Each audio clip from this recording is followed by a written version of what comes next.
Pues nada, uno de los clásicos de estas jornadas, Antonio García Benlloch, que nos presenta importación y tratamientos de datos complejos mediante GVSIG y PostGIS.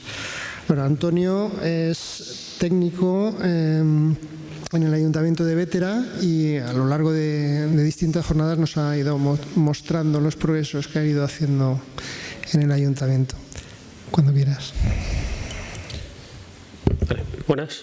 Muchas gracias por la presentación. Como comentan, soy Antonio García, ingeniero técnico en topografía, ingeniero en geodesia, trabajo en el Ayuntamiento de Bétera. Vale, y vamos a hablar en esta ponencia, bueno, como bien ha dicho, hemos hecho ponencias todos los años y un poco la asociación siempre ha tenido inquietud de saber novedades sobre qué vas desarrollando o qué capas has cargado en el sistema, ¿vale? Entonces vamos a ver un poco cómo se ha importado, cómo GVSIG es capaz de importar todo tipo de datos y gestionarlos, ¿vale? A la vez usando PostGIS. Un poco la introducción, pues eso, el tipo de datos administrados, la adquisición de los mismos, ¿vale? Cada uno procede de un sitio, ¿vale? Y con un formato distinto, el tratamiento de ese formato en función de cómo te lo den, ¿vale? Pero al final lo que interesa es que esté en un único sistema de referencia y que al final pues muchas veces sea publicado en la web o simplemente se emitan informes, ¿vale? El tratamiento de datos catastrales es un dato muy específico, ¿vale? Y también se dirá. Y los usos que se le pueden dar a esos datos catastrales, ¿vale? En cuanto a, como comentaba, al tratamiento de la información, ¿vale? Siempre es necesario tener un técnico que controle de sistemas de información geográfica, ¿vale? En este caso soy yo, y por otro lado tenemos a delineantes o a más técnicos que se encargan de bien recopilar la información o en el caso de los delineantes muchas veces nos preparan el camino para que nosotros lo georreferenciemos o lo terminemos de dar una precisión superior, ¿vale? Siempre al final el producto tiene que cumplir unas directivas nacionales, ¿vale? Así como internacionales y sobre todo en cuanto al sistema de referencia. En esta presentación, como he comentado, vamos a ver pues un poco que los datos vienen de una forma muy variada, ¿vale? Tal como se ve en la imagen, tanto en papel como bases de datos, como ficheros AutoCAD, ortofotos, ¿vale? Shapefiles, también Catastro nos lo da en formato Shape, ¿vale? Y todo esto es importado, digamos, desde GVSIG y se guarda en Postgre, excepto las ortofotos y las imágenes escaneadas. Al final se generan productos para guardarlos en Postgre porque facilita la publicación en la web y facilita también los análisis. En este caso, pues vemos cómo se emiten informes. La labor mía, digamos, es bastante variada dentro del ayuntamiento y muchas veces pues piden informes detallados sobre temas bastante, a veces muy sencillos, pero a veces muy complejos, ¿vale? Los sencillos, por ejemplo, serían los montajes, que es que te viene cualquier ciudadano y te dice, oiga, es que el camino este iba por mi parcela y ahora no está, o ahora el catastro me lo ha dibujado de otra manera.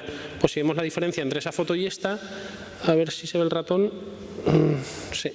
Vale, pues aquí, por ejemplo, en medio de esta pinada, en el catastro antiguo había un camino y el ayuntamiento va a velar porque ese camino, porque los caminos no prescriben, con lo cual si no ha habido una cesión o una permuta, el camino debería seguir estando ahí y al titular se le da la razón y se le mandan los datos a catastro, ¿vale? Entonces, GVSIG, pues cargamos en papel, ¿vale?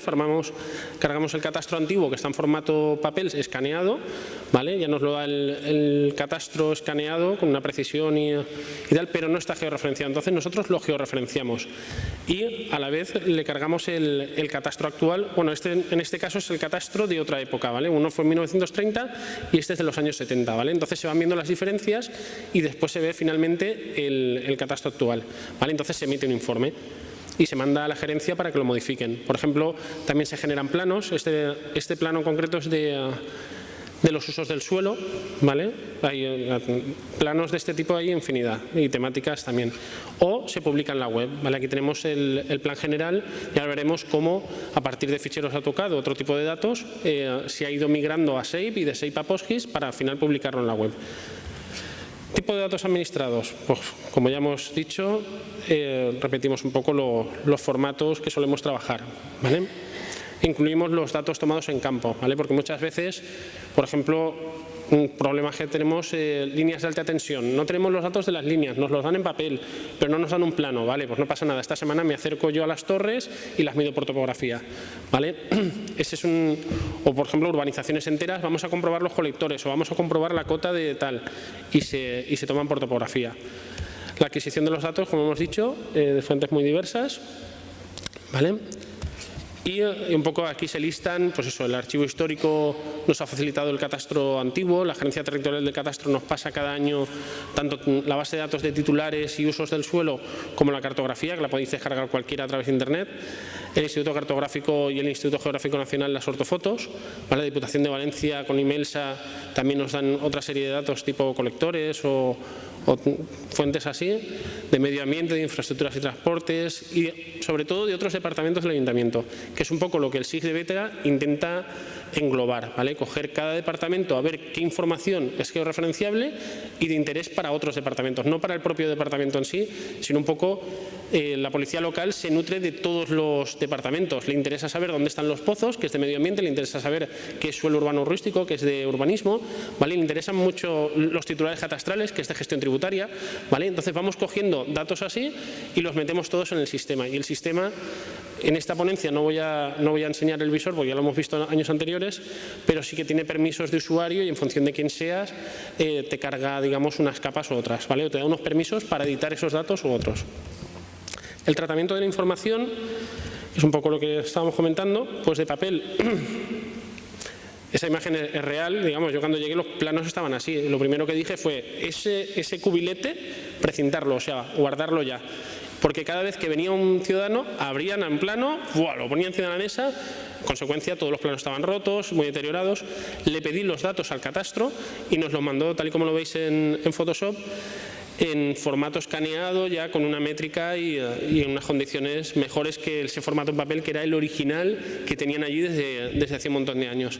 De hecho, el papel que tenían pensaban que era de 1930 y sin embargo había un cuño que ponía que era de 1990, con lo cual ahí había una serie de información que les faltaba un poquito de que le dieran rigurosidad.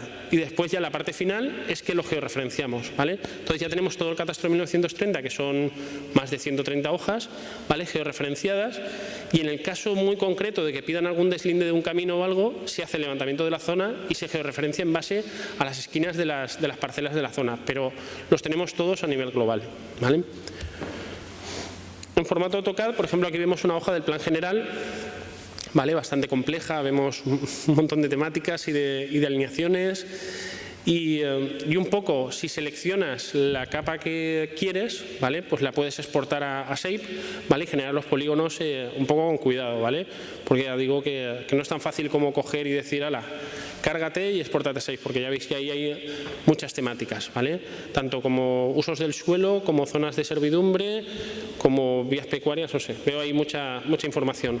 Aquí vamos a ver ahora cómo se pasó a PostGIS, ¿vale? Ahí no veis la temática, los colores no son exactamente los mismos, pero cuando los publico en la web sí que me preocupo de que los colores sean exactamente iguales que en el plan general, ¿vale? Y la métrica, eso sí, las arquitectas son muy escrupulosas con eso, tiene que ser exactamente lo mismo que diga el plan general, no les sirve que hagamos ajustes o es que se comete un error, no, tenemos un listado de errores del plan general y se reflejan tal cual, ¿vale? Otra característica es que estos elementos en AutoCAD no tienen atributos, sin embargo aquí sí que se pincha sobre suelo urbano, te dice que es suelo urbano. Si es residencial intensivo en este caso, bueno, es que no se termina de leer muy bien, ¿vale?, pero te va diciendo, si pinchas sobre una vía pecuaria te va a sacar el BOE que publica esa vía pecuaria, o si estás en una zona de exclusión del cuartel militar, tenemos un cuartel de la OTAN, también te va a decir una legislación asociada a eso.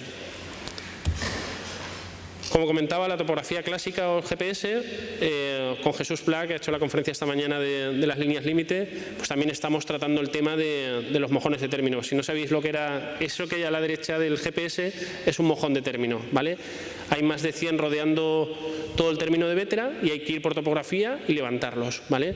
La técnica es muy buena porque la precisión es de centímetros, ¿vale? Y al final lo importante es que esté todo en el mismo sistema, que los dos ayuntamientos corroboren los datos y que al final se firmen las actas de deslinde. Aquí veremos, mira, la semana pasada estuve levantando una urbanización entera porque tenían que ajustar un poco las manzanas, tenían que comprobar el planeamiento que teníamos existente porque no terminaba de cuadrar. Entonces, del aparato de topografía o del GPS te sale un listado como este y de aquí ya lo pasamos a una nube de puntos y si vas uniendo la nube de puntos generas el plano de la urbanización y lo compruebas con la ortofoto de que está perfecto, ¿vale?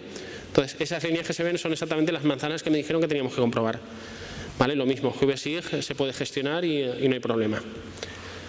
Y por la parte final, digamos, que quería mostrar que era la más compleja, ¿vale? Y en cuanto a tema de PostGIS y de catastro. En catastro, no sé si se aprecia, la imagen de la izquierda es una cinta de formato fin que es, yo la primera vez que la vi la verdad es que me asusté porque cada línea de 1000 caracteres trata una parcela, digamos, entonces te está diciendo los titulares, te está diciendo, bueno, una base de datos bastante compleja, ¿vale? Entonces a la derecha son los datos crudos. Por un lado, el fichero de datos y a la derecha lo que nos descargamos de la web, que es el SAVE de catastro, ¿vale? El SAVE que vemos que tiene el de alturas, el de parcelas, el de subparcelas, el de construcciones, el de ejes, ¿vale? Hay un montón de información que esto lo coge cualquier arquitecto o cualquier persona y no sabría qué hacer con esta información. Entonces, la base de datos en formato fin la pasamos con un programa, ¿vale? Y al final nos genera un access con un montón de tablas, ¿vale? Una tabla de bienes inmuebles, otra tabla de titulares, ¿vale? Pero estas tablas, esto no tiene geometría, simplemente son bases de datos. Por otro lado tenemos los SAVE, ¿vale? Aquí vemos el conjunto de los SAVE, ¿vale? Todos tienen su finalidad, ¿vale? Y todos tienen su uso, pero también cuesta un poco adaptarse. Al final casi siempre se coge el de parcela, ¿vale? Pero tampoco te dice el campo referencia catastral. Tienes que investigar y saber que la columna tal, más tal, más tal, más tal, te genera la referencia catastral. Pero eso sí es el caso de urbana. Si es el caso de rústica, es otra combinación de columnas. Y si son diseminados o si son caminos, es otra combinación, ¿vale? Al final te generas tú la columna de referencia catastral. Aquí vemos el SAVE de parcelas, ¿vale? De rústica en concreto, porque después para urbana tenemos otro, ¿vale? Y, como decía, hay construcciones, hay ejes de vía, se carga todo en GVSIG y, bueno, quería mostrar esta en un principio. Como hace las versiones anteriores de GVSIG, en las primeras, tú intentabas cargar Vetria que tiene 75 kilómetros cuadrados y 44.000 polígonos y te decía que no, ¿vale? Pero ya enseguida corrigieron un poco esos errores y ya digo que no hay ningún problema en cargar muchos polígonos o una gran cantidad de parcelas, ¿vale? Ahí comentaba el tema de la referencia catastral, ¿vale? Hay un campo común para unir el SAVE de catastro, ¿vale? O sea, la parte gráfica con todas las bases de datos de rústica, ¿vale? Pero como digo, las bases de datos de rústica tampoco viene tan clarito como decir unir esta referencia con esta columna con esta.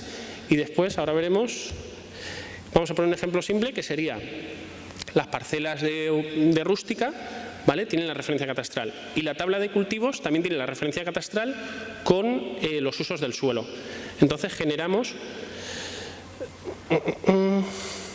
bueno, aquí se ve a ver si veo el ratón, aquí se ve, esta sería la columna que he generado yo de referencia catastral, ¿vale? De 14 dígitos, ¿vale? Porque puede ser de 14 o de 20, ¿vale? En un principio, para definir la parcela solo hacen falta 14 y para definir los inmuebles dentro de una misma finca, por ejemplo, ya son muchos más, ¿vale? Y aquí vamos a ver el ejemplo de la tabla, la base de datos de parcelas, ¿vale? Y esta de cultivos que tenemos aquí, que es la referencia catastral, asociado pues olivo secano, ¿vale? O pastar, ¿vale? Tiene el uso del suelo. Entonces, si unimos esas dos tablas, ¿vale? Y sacamos una leyenda en función del uso, ¿vale? Podemos generar un mapa de cultivos que estábamos mencionando, ¿vale? Eso es una relación muy sencilla, un SAVE de catastro con la referencia catastral y una base de datos con un único registro por cada parcela. Pero ahora vamos a mostrar, bueno, no, lo voy a decir porque intenté plasmarlo gráficamente, pero la verdad es que ayer tampoco tenía mucho tiempo para innovar y al final lo he dejado un poco descrito, ¿vale? Que es coger la base de datos de titulares catastrales con la de parcelas, ¿vale? ¿Qué problema hay? Que no hay un titular por cada parcela y cada parcela no es solo un único bien inmueble. Puede ser que sea una finca, ¿vale? Que haya 300 casas o garajes o demás y de que cada casa haya 2 o 3 titulares, ¿vale? La típica pareja o una comunidad de bienes que sean varios titulares. Entonces, Con PostGIS se me ocurrió la idea de cruzar, o sea, subir las dos bases de datos a PostGIS, una que tenga geometría y otra que no, coger el campo común de la geometría y exportar, o sea, unirlo a la base de datos que no tiene geometría. Con esto consigo una base de datos de titulares, ¿vale?, con la geometría de la parcela que tiene relación, ¿vale? ¿Para qué sirve esto? Pues ya ahí se abrió la caja de Pandora y la cantidad de usos que le he dado a esa unión, ¿vale?, que no ha sido una unión tan sencilla como decirle a GeoBSIG une esta tabla con esta, porque no tiene la opción esa, ha sido más bien con código en Postgre, con SQL. Vamos a ver si hay algún ejemplo por aquí, pero vamos, eso, lo que digo, un poco aquí bien explicado, ¿vale? Y lo que conseguimos es que genera, por ejemplo, vamos a ver el polígono este grande rojo que se ve a la izquierda, ¿vale?, es una finca y esa finca tiene 316 registros, ¿vale? Pues al final lo que te hace es ponerte 316 veces el polígono de esa finca, ¿vale? Diréis, puede ser una barbaridad a nivel de cartografía, pero es que como lo estamos usando en un visor web y lo que quiero es que la policía o cualquiera sepa dónde vive tal persona o todas las viviendas que tiene tal persona, ¿vale?, hace una relación muchos a muchos y de esta manera, poniendo el DNI de una persona, nos ha salido que tiene 3 viviendas, ¿vale? Del mismo modo podemos buscar por nombre, por otros campos, ¿vale? Con lo cual el objetivo se ha cumplido, que es lo que quería. Y tampoco pesa más la capa, carga más o menos igual de tiempo y todo. También se nos ocurrió cargar el padrón de habitantes, que como hemos dicho no tiene geometría. Al final te dice que tal persona vive en la calle Gascón número 7, ¿vale? Pues si relacionamos la base de datos de catastro con el padrón de habitantes, al final tienes la posición de dónde vive cada uno.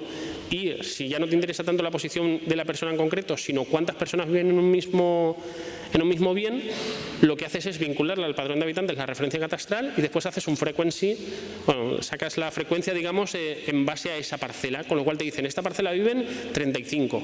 Y este caso en concreto es un estudio de población específico, no voy a decir, digamos, lo que está diciendo, pero sé que he hecho estudios de población de gente menor de 16 años para hacer rutas de autobús, estudios de población para ubicar un dispensario que quieren preparar para recoger a un conjunto de gente de urbanizaciones y ubicarlas en un ambulatorio, digamos, auxiliar, ¿vale?, para que no tengan que bajar al pueblo. Otro tipo de estudios de este tipo se han hecho para padrón de basura, por ejemplo, también, ¿vale? Y aquí tenemos otro ejemplo de la población, pues podría servir para geomarketing también, saber la población en función de la ubicación, ¿vale? Ahí está mostrando por las personas que viven por parcela, por finca, ¿vale? Y un poco las conclusiones, pues eso, el potencial de GeoBSIG unido con Postgre es muy elevado y todo esto compaginado con la publicación web mediante Map Server y servicios que me permiten a mí desarrollar aplicaciones en PHP y en Ajax utilizando JavaScript, ahí se genera un conjunto de lenguajes de programación y de cosas que dan mucha funcionalidad al sistema, ¿vale? Entonces, como comentaba, se ha desarrollado un servidor, un visor web multiusuario en función de quién seas. PHP y JavaScript se encargan de cargar o no cargar unas funciones o unos mapas, ¿vale? Y me ha permitido también hacer que se pueda editar en la web, ¿vale? Y poder adjuntar documentos y cosas así, ¿vale? Además no tenemos problemas en la carga de todo tipo de datos. Es un poco la presentación, habéis visto que no ha habido problema en cuanto a datos de topografía, datos en papel, ¿vale? Shape, Catastro, AutoCAD, ¿vale? Y eso, y al final lo que te permite es crear nuevos proyectos a partir de datos que en un principio, si tú tienes la tabla de cultivos y tienes el shape, pues bueno, pues voy a mezclar esto y a sacar un mapa temático de tal. Y el padrón de habitantes, que al final es una base de datos, con el shape de catastro, tampoco tiene una relación directa. Pero si te montas un poco la película, generas un proyecto y de ahí salen 20 proyectos nuevos y muy interesantes, ¿vale? Entonces, con todo esto, un poco ha quedado una pincelada de lo que quería comentar. Muchas gracias.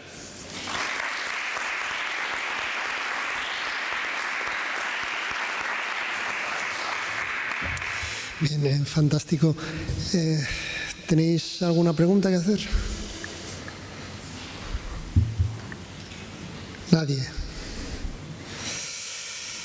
Bueno, pues que te cuiden mucho en el Ayuntamiento de Vétera. No te voy a decir otra cosa. Pues si nadie tiene otra cosa que añadir, hemos ido muy por encima de las expectativas de tiempo. Nos sobran casi 20 minutos sobre las previsiones. Salvo que alguien de la organización diga lo contrario, pues cerramos la sesión y nos vemos mañana.